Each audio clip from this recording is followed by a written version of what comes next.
Hello welcome friends, मैं आप सभी का अपने यूट्यूब चैनल विधान क्लासेस में स्वागत करता हूं। और आज से हम पढ़ने वाले हैं ये 12th क्लास की भी एक हम सीरीज़ स्टार्ट कर रहे हैं जिसमें हम इंग्लिश पढ़ेंगे। तो ये हमारा पहला चैप्टर है, तो चलिए देखते हैं। तो ये पहला चैप्टर जो है हमारा, इसकी हेडिंग है teach me to listen lord. Teach me मुझे सिखाइए, टू लिसन सुनना, लॉर्ड ईश्वर, हे ईश्वर मुझे सुनना सिखाइए। सबसे पहले जो है इधर है what is more important. What मतलब क्या होता है, इज़ है, मोर मतलब अधिक, और इम्पॉर्टेंट मतलब महत्वपूर्ण। तो क्या है अधिक महत्वपूर्ण या क्या अधिक महत्वपूर्ण है, हाइफन लगा है।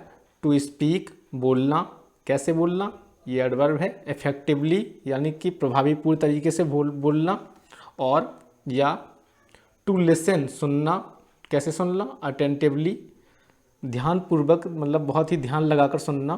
तो ये अब दूसरा हमारा जो क्वेश्चन है, तो आपको बताना है कि क्या महत्वपूर्ण है, बोलना महत्वपूर्ण है या फिर सुनना मतलब सुनना महत्वपूर्ण है ध्यानपूर्वक तरीके से। Whom should we listen to, हमें किसे सुनना चाहिए। होम मतलब होता है किससे, इसमें जिसको भी आपको सुनना है वो लोग आ जाएंगे। तो ये प्रोनाउन का भी काम करता है और ये क्वेश्चन वर्ड तो है ही। शुड देखिए हमारी हेल्पिंग वर्ब है, बी हमारा सब्जेक्ट है, लिसन टू ये हमारी लिसन हमारा वर्ब है, ठीक है। तो होम शुड बी लिसन, हमें किसे सुनना चाहिए। हाउ और कैसे ये भी पूछ रहा है। तो ये क्वेश्चन है हमारे दो। इसके आगे हम चलते हैं। तो यहाँ से हमारा ये चैप्टर स्टार्ट होता है टीच मी। आप देखिए यहाँ पर टीच मी सिखाइए। टीच मतलब सिखाना होता है या पढ़ाना होता है। तो यहाँ पर सिखाना यहाँ अर्थ निकलेगा। तो टीच मी टू लिसन, क्या सिखाना है, सुनना। लिसन को हम यहाँ ये इन्फिनेटिव फॉर्म में टू लगा कर लिखते हैं जब भी हमें नाउन के जैसा काम लेना पड़ता है उसको। तो यहाँ टीच मी टू लिसन, मुझे सुनना सिखाइए। लॉर्ड ऑब्जेक्ट की जगह पे हम लिख रहे हैं लिसन को, तो हमने उसके आगे टू लगा दिया। तो teach me to listen Lord, हे ईश्वर मुझे सुनना सिखाइए। अब किसे सुनना सिखाइए, टू दोज उन लोगों को, नियरेस्ट मी जो क्या है मेरे पास में है। कौन है, माई फैमिली मेरा परिवार, माई फ्रेंड्स मेरे दोस्त, एंड माई को वर्कर्स और मेरे को मतलब होता है साथ वाले, और वर्कर मतलब होता है काम करने वाले। तो जो मेरे साथ काम करने वाले हैं उनको। हेल्प मी मेरी सहायता कीजिए, हेल्प मी मतलब मेरी सहायता कीजिए। टू बी अवेयर जागरूक होने में या जानने में, जागरूक होने में, ठीक है। दैट की, तो हेल्प मी मेरी सहायता कीजिए। टू बी अवेयर दैट मतलब उन चीज़ों को जानने में या उनके प्रति जागरूक होने में, ठीक है। नो मैटर कोई बात नहीं, no matter what word I hear कि क्या शब्द मैं सुनता हूँ। द मैसेज इज संदेश यह है, द मैसेज इज संदेश यह है। द मैसेज मतलब संदेश, इज मतलब है, तो संदेश यह है। एक्सेप्ट स्वीकार करना, एक्सेप्ट माना होता है स्वीकार करना। एक्सेप्ट द पर्सन आप उस व्यक्ति को स्वीकार कीजिए।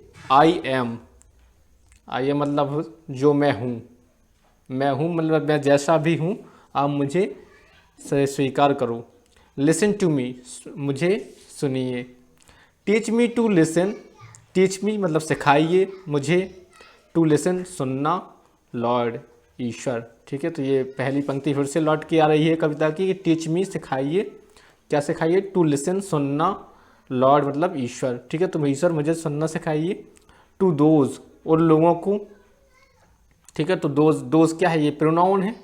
ये जो जिन लोगों के लिए प्रयोग कर रहा है ये प्रोनाउन होता है, नाउन की जगह पे उपयोग किया जाता है। तो जिसको भी सुनने के लिए कह रहा है उनके लिए प्रयोग किया है। तो to those for from me जो मुझसे कैसे हैं, फॉर मतलब होता है दूर, और जो मुझसे, फॉर मतलब होता है दूर, और फ्रॉम मी मुझसे, ठीक है। से के लिए फ्रॉम का उपयोग किया है। द विस्पर, ठीक है। तो विस्पर मतलब होता है या तो आप पत्तों की जो खड़खड़ाहट होती है उसको भी विस्पर कहा जाता है, या फिर बहुत छोटी लिटिल साउंड। यहाँ पर देखिए विस्पर के बारे में नीचे लिखा भी है जब आप इसमें लिखा है विस्पर होता है अ लो क्वाइट वॉइस और साउंड समबडी मेक्स, जो किसी के द्वारा किया जाता है या बनाया जाता है। तो द विस्पर मतलब वो धीरी आवाज़ ऑफ किन की, ऑफ द होपलेस, जो आशाहीन है, होपलेस हैं, जिन्हें कोई उम्मीद नहीं है, उन लोगों की आवाज़। द प्ली प्रार्थना, प्ली मतलब होता है प्रार्थना, तो प्रार्थना किसकी प्रार्थना, ऑफ द फॉरगेटन जो भुलाए गए हैं, ठीक है, जिनको भुला दिया गया है, मतलब जिनके कोई नहीं सुन रहा है उनको। द क्राई चिल्लाहट, क्राई मतलब होता है चिल्लाना, तो चिल्लाना, तो वो चिल्लाहट, द लगा के देखो हर चीज़ को हम निश्चित कर रहे हैं, तो वो चिल्लाहट या वो आवाज़, वो जोर की आवाज़। ऑफ द एंग्वेस्ड, जो क्या है, एंग्वेस्ड सताए हुए है। जो एंग्वेस्ड क्या है यहाँ पर, ये आपका एडजेक्टिव है, एडजेक्टिव है। जैसे पुअर भी क्या होता है, एडजेक्टिव। आप कभी भी पुअर का पुअर्स नहीं कर पाओगे, क्योंकि अंग्रेजी में एडजेक्टिव का प्लूरल नहीं होता है। पर इस कुछ एडजेक्टिव हैं जिन्हें ये विशेषाधिकार है। जैसे पुअर, आप पुअर के आगे यदि आप दा लगाते हो, दा पुअर लिखते हो, तो इसका मतलब होता है पूरे के पूरे जो गरीब लोग हैं, तो पूरे के पूरे जो गरीब हैं वो इस दा पुअर में आ जाएंगे, मतलब पूरी जाति को दिखलाता है, गरीबों की पूरी श्रेणी को दिखलाता है, ठीक है। तो इस टाइप का ये एडजेक्टिव है, तो द एंग्वेस्ट ये एडजेक्टिव है। और जब भी ऐसा लिखा जाता है तो वो ये बात कह रहा है कि जितने भी लोग, जो भी बहुत सारे लोग हैं जो परेशान लोग हैं, उनकी चिल्लाहट को सुनने में, ठीक है, ये सुनने में ईश्वर उसकी सहायता करें। अब आगे देखते हैं, इसके आगे हम देखेंगे, इसके आगे ये है, टीच मी सिखाइए, टू लिसन सुनना, लॉर्ड ईश्वर, टू माई सेल्फ किसको, मतलब मैं स्वयं को सुन सकूं, ऐसा मुझे सिखाइए, मुझे मतलब सिखाइए कि मैं वो सुनना, क्या सुनना, कि मैं स्वयं को सुन सकूं, to myself. Help me to be less afraid, सहायता कीजिए किसकी, मी मेरी, टू बी होने में, बी मतलब होना होता है, होने में कैसा होने में, लेस अफ्रेड मतलब अफ्रेड मतलब डर ना हो, ठीक है, निडर होने में, ठीक है, लेस अफ्रेड मतलब होता है निडर होने में, ठीक है। टू ट्रस्ट भरोसा करने में, ठीक है। द वॉइस इनसाइड किस पर भरोसा करने में, द वॉइस उस आवाज़ पर, inside in the deepest part of me जो इनसाइड अंदर है, इन द डीपेस्ट पार्ट मेरे बहुत ही गहराइयों से निकल कर जो आ रही है, ऑफ मी, ठीक है। तो जो मेरे बहुत ही हृदय से निकल रहे हैं, मतलब बहुत ज़्यादा डीप अंदर से निकल के आ रही है, उस अंदर वाली आवाज़ को मुझे सुनना सिखाइए, ठीक है। टीच मी सिखाइए, टू लिसन लॉर्ड, क्या, टू लिसन सुनना, लॉर्ड, तो हे ईश्वर मुझे सुनना सिखाइए। फॉर योर वॉइस, देखिए आप यहाँ पर सब जगह टू का प्रयोग हो रहा है, यहाँ टू माई सेल्फ, यहाँ पर देखिए फॉर का प्रयोग आया है, तो आप फॉर का प्रयोग कर सकते हैं। यहाँ पर टू का प्रयोग भी आपका सही होता, अगर टू योर वॉइस भी लिखा होता तब भी सही होता, क्योंकि हम टू का प्रयोग नाउन के साथ भी कर पाते हैं और वर्ब के साथ भी करते हैं, पर फॉर का प्रयोग जो है वो वर्ब के साथ नहीं आपको मिलेगा, ये केवल आपको नाउन के साथ मिलेगा। तो यहाँ पर ये योर आपका क्या है, प्रोनाउन है, योर वॉइस आपका ये पूरा वॉइस क्या है, आपका नाउन आ जाएगा, आपकी आवाज़ ये पॉजिटिव एडजेक्टिव का काम करता है, ठीक है, प्रोनाउन का भी योर काम करता है, तो ये मिला के आपका नाउन हो गया, और इसके लिए आप फॉर का प्रयोग कर सकते हैं, तो जैसे हुआ है। तो टीच मी सिखाइए मुझे, टू लिसन सुनना, ठीक है, क्या सुनना, हे ईश्वर मुझे सुनना सिखाइए, ये पहली लाइन है आपकी। फॉर योर वॉइस आपकी आवाज़, ठीक है, तो आपकी आवाज़ को, ठीक है। इन बिजीनेस कैसे में, व्यस्तता में, इन मतलब में, और बिजीनेस मतलब व्यस्तता, तो व्यस्तता में। इन बोर्डम, बोर्ड मतलब होता है उबासी, तो ठीक है, और इन मन होता है मैं, तो उबासी में। इन सर्टेनिटी, ठीक है, तो सर्टेनिटी मतलब होता है निश्चितता, ठीक है, निश्चय, जब मैं निश्चितता में भी मुझे सिखाइए, मतलब और कैसे में, इन डाउट, और जब संदेह में भी, ठीक है। तो यहाँ से देखिए, टीच मी टू लिसन, हे ईश्वर मुझे सुनना सिखाइए। फॉर योर वॉइस आपकी आवाज़ को, कैसे में, इन बिजीनेस जब मैं व्यस्त हूँ तब भी, एंड इन बोर्डम जब मैं उदास हूँ तब भी आपकी आवाज़ सुन सकूँ, इन सर्टेनिटी निश्चितता में भी, एंड इन डाउट ठीक है, डाउट में, इन नॉइस शोर में, नॉइस मतलब होता है शोर, एंड इन साइलेंस, साइलेंस मतलब शांति में, ठीक है। टीच मी सिखाइए मुझे, टू लिसन सुनना, लॉर्ड ईश्वर। इसका इस चैप्टर का जो लेखक हैं वो क्या है, एनोनिम्स हैं। एनोनिम्स मतलब होता है गुमनाम है, पता नहीं है कौन है, गुमनाम। इसके आप आगे देखिए, ये अबाउट पोयम के बारे में है, तो थोड़ा सा इसको भी देख लेते हैं। ये देखिए यहाँ से, वी नो हम जानते हैं, the difference between hearing and listening. तो क्या आप हेयरिंग और लिसनिंग में डिफरेंस जानते हैं? वी नो हम जानते हैं, the difference between hearing and listening, हम जानते हैं कि हेयरिंग और लिसनिंग में क्या अंतर है, ठीक है। अगर आपको नहीं पता तो आप समझिए कि हेयरिंग होता है जो, उसका मतलब होता है खाली सुनना, ठीक है। तो आप जब भी आप कहीं से जा रहे हो, किसी भी गली से गुजर रहे हो या कहीं से भी गुजर रहे हो, तो आप जो कुछ भी सुनते हो उस सबको हम हेयरिंग कहते हैं। और जो लिसनिंग होता है वो होता है ध्यानपूर्वक सुनना। अब आप जब आप किसी चीज़ को या किसी एक्टिविटी या फिर कोई भी चीज़ देखते हो और उससे फिर सुनते हो, वो उसको कहते हैं लिसनिंग, ठीक है। तो आप जब ध्यानपूर्वक किसी चीज़ को सुनते हो तो उसको लिसनिंग कहा जाता है। और अगर आप ऐसे ही जा रहे हो, आपको बहुत सारी आवाज़ सुनाई देती हैं पर आप उस पर ध्यान नहीं देते हो, वो आपका हेयरिंग है। आपको अपने आप चीज़, कान जो काम करते हैं, ये हमारे ईयर हैं, उनका काम है हियरिंग, सुनना। वो बहुत सारी चीज़ें सुनते हैं पर हम उनको ध्यान से, दिमाग से नहीं सुनते हैं, इसलिए वो अपने आप वो हो जाती हैं, हट जाती हैं। जैसे नॉइस कैंसलेशन वाला ऑप्शन रहता है ना, ऐसे ही इसी टाइप का। तो हेयरिंग मतलब होता है सुनना, और लिसनिंग मतलब होता है किसी चीज़ को अटेंटिवली या ध्यानपूर्वक तरीके से सुनना, जिस पर हम ध्यान दे रहे हो। इट इज़ वाइडली एक्सेप्टेड, यह बड़े तौर पर एक्सेप्ट किया गया कि, मतलब दैट कि listening is a skill that require through dedication and practice, ठीक है। तो लिसनिंग क्या है, एक स्किल है, listening is a skill, listening एक स्किल है दैट, जिसे acquired through dedication and practice. Acquired मतलब होता है प्राप्त करना, टू ऑब्टेन समथिंग या टू अचीव समथिंग, ठीक है। तो प्राप्त करना किसके माध्यम से, थ्रू किसके माध्यम से, डेडिकेशन एंड प्रैक्टिस। तो लिसनिंग एक स्किल है जिसको हम डेडिकेशन या फिर प्रैक्टिस के माध्यम से प्राप्त कर सकते हैं। इट इज़ सैड दैट, ऐसा कहा जाता है, इट इज़ सैड दैट, ऐसा कहा जाता है, अ गुड पर्सन, कि एक अच्छा व्यक्ति is invariably a good listener, होगा, हमेशा होगा, क्या होगा, एक गुड लिसनर होगा, ठीक है, एक अच्छा लिसनर होगा। इनवेरिएबली मतलब होता है ऑलवेज, ऑलमोस्ट ऑलवेज, लगभग हमेशा, ठीक है। तो एक अच्छा व्यक्ति लगभग हमेशा एक अच्छा श्रोता भी होगा। आगे देखते हैं, द पोयम, इस पोयम में, ठीक है, इसलिए लगाया है क्योंकि ये दा लगा के पोयम को क्या कर दिया गया, निश्चित कर दिया है, ये इसी पोयम की बात हो रही है, ना कि किसी और पोयम की। तो द पोयम, इस पोयम में, in the form of prayer, जो किस फॉर्म में है, प्रेयर के फॉर्म में है, ठीक है। तो ये पोयम के बारे में बतला रहा है। तो दिस पोयम, अब देखिए यहाँ से सीधा यहाँ जोड़ोगे तो आपको सही सेंस मिलेगा। द पोयम टेल्स, ये पोयम हमसे कहती है, ठीक है। तो टेल्स के बाद जब अस आए तो ज़्यादातर सेंस जो अच्छा फिट होता है वो अस, कहना वाला सेंस ज़्यादा फिर मतलब अच्छा बैठता है। फिर आप बताना का भी लगा सकते हो, जैसे पोयम हमको बतलाती है, क्या बतलाती है, या हमसे कहती है, टू बी, होने के लिए, क्या होने के लिए, अ गुड लिसनर, ठीक है। होने के लिए कैसा, क्या होने के लिए, गुड लिसनर, एक अच्छा श्रोता, ठीक है। तो पोयम हमसे या गुड लिसनर, एक अच्छा श्रोता होने के लिए कहती है।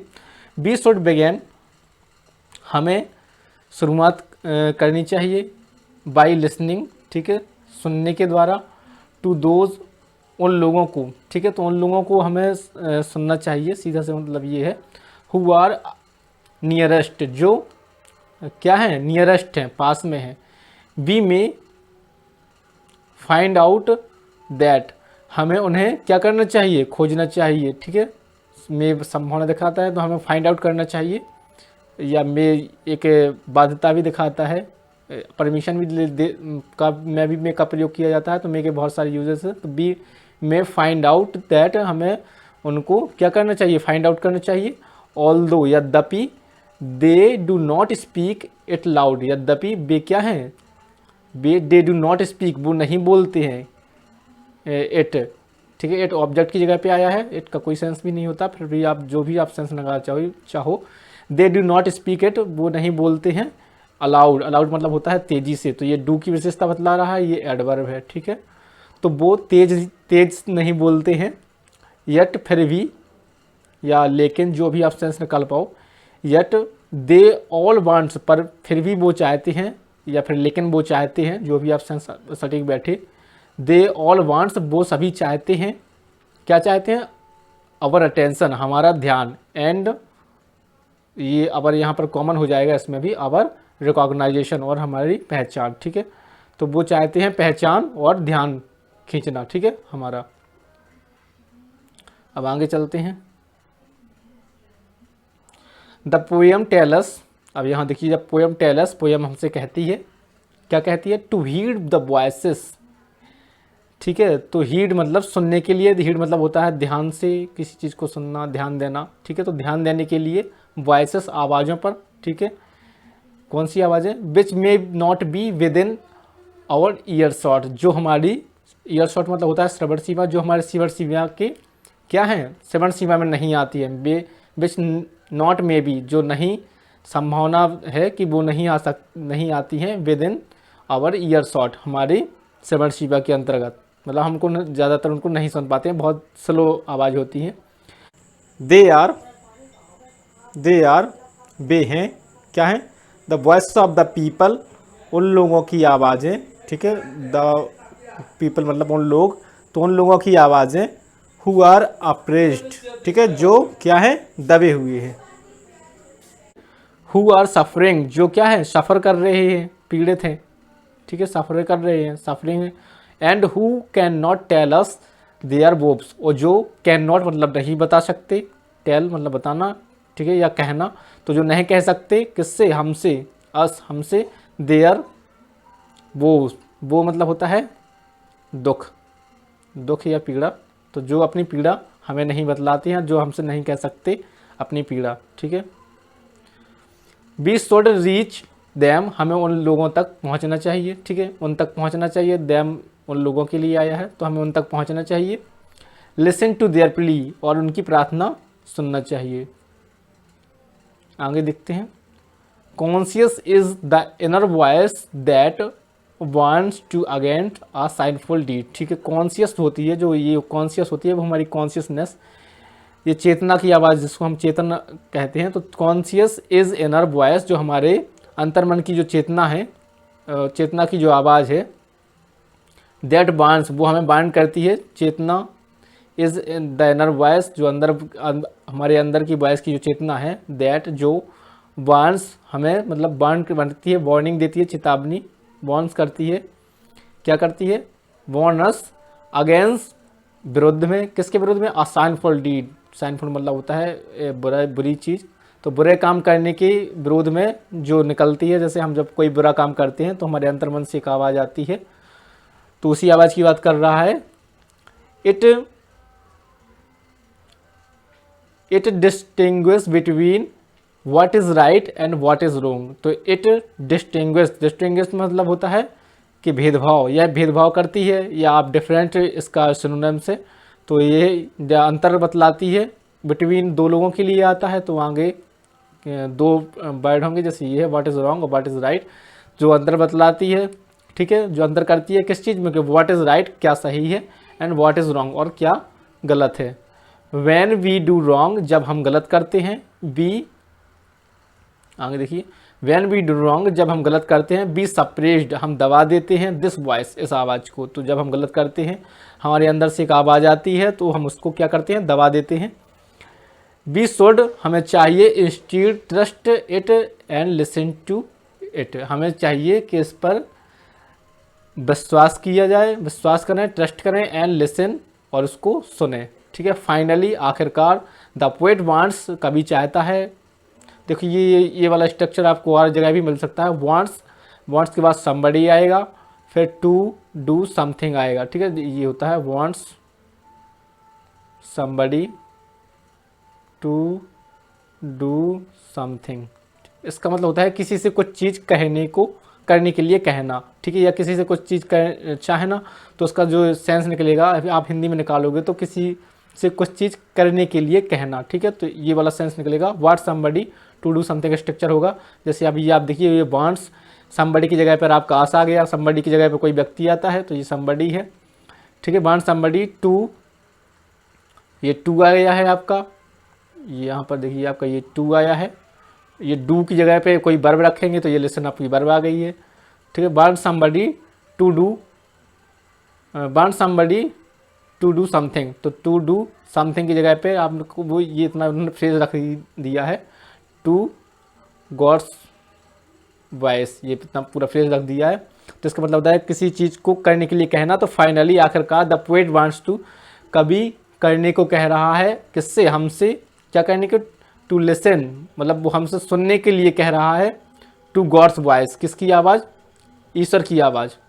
विच गाइड्स, जो हमें क्या करती है, गाइड करती है, विच गाइड अस, जो हमें गाइड करती है, एवरीवेयर, प्रत्येक जगह, एंड ऑल टाइम, और प्रत्येक समय पर, मतलब हर जगह, पूरे समय, ठीक है। तो यदि आपको आज का सेशन पसंद आया हो तो लाइक, सब्सक्राइब और शेयर करना ना भूलें।